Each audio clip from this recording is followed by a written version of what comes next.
Welcome to the Point, presented by SSM Health Monroe Clinic Medical Group.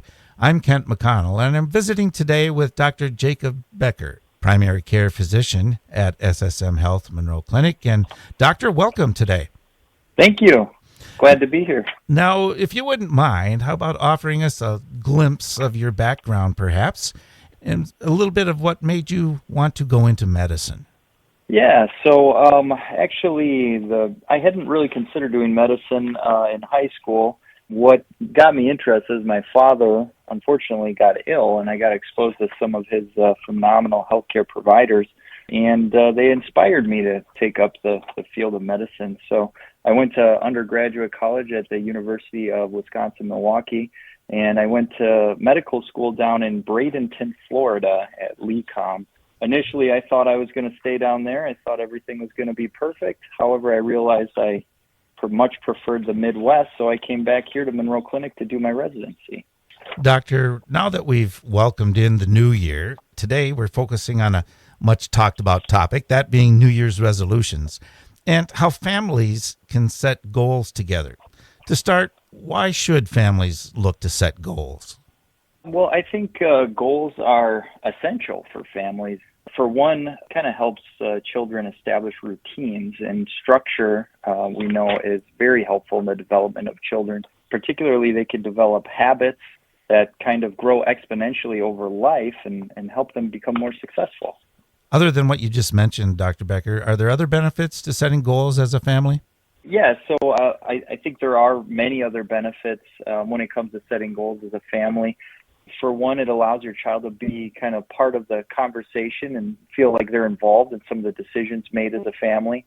It kind of allows engagement, I guess, and interaction between different members of the family. And, it can help teach your children kind of some the basic skills of life, such as discipline, commitment, and perseverance.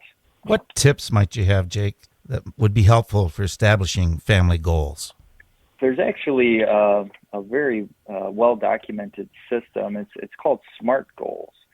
So there's a few things you want to keep in mind when you're defining your goals. You want to be very specific about what your goal is. That'll make it much easier to be accomplished. It should be something that you can measure and be able to tell when you've accomplished your goal. It should be something realistic or achievable. You don't want to set goals that might not ever happen, and that can kind of decrease morale. And it should be kind of focused on the results, and it should be something that's kind of bound by time, so that there is an end in sight, and you'll know at that time if the goal was accomplished. Some examples of goals, one that I always recommend to all of my patients is you should try to have dinner together as a family most nights per week, if not all nights per week. Sometimes what people will do is, if that's unrealistic, for example, if one of the parents is out working in evenings, maybe start with a smaller goal where you have dinner together 2 nights a week or 3 nights a week, and then try to grow that over time. And I think also it helps to write down your goals so that everybody in the household can see it. And that can help people, keep the goal in sight, keep it visible, and make sure everybody's always working towards it. And I think it's important, too, that once you start making strides toward your goal, that you encourage each other in your family and try to keep the motivation high and give some positive feedback, positive reinforcement when things are done that help working towards your goal. We're visiting today with Dr. Jacob Becker, primary care physician at the SSM Monroe Clinic Medical Group.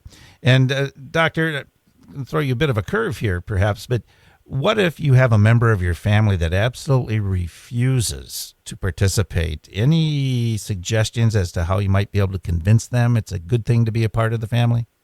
Well, I think it's important to involve that member of the family in the defining of the goal and the decision-making process as to which goals you want to pursue.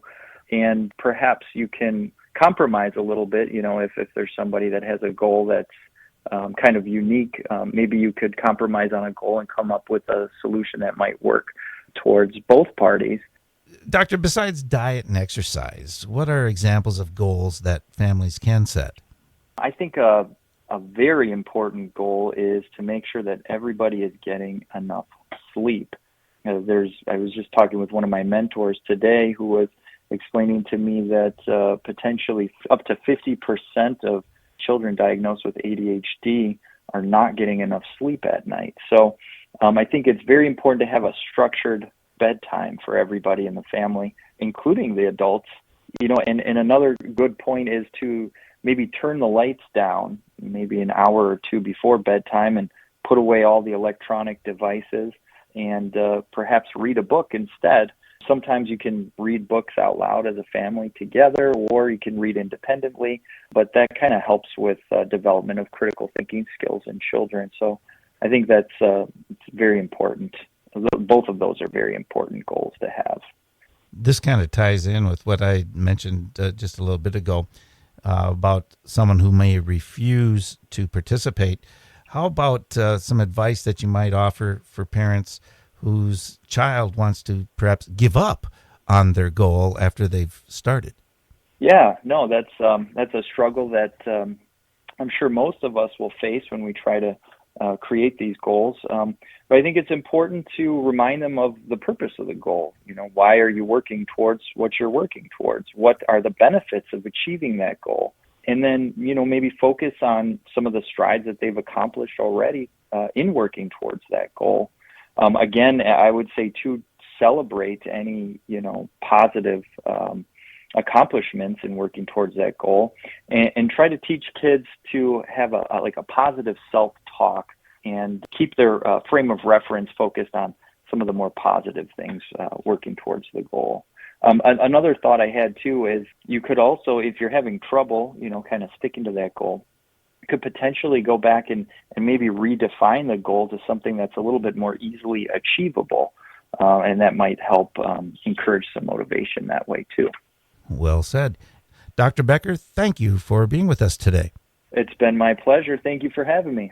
For Dr. Jacob Becker, primary care physician at SSM Health Monroe Clinic Medical Group, I'm Kent McConnell, and this has been To the Point, presented by SSM Health Monroe Clinic Medical Group.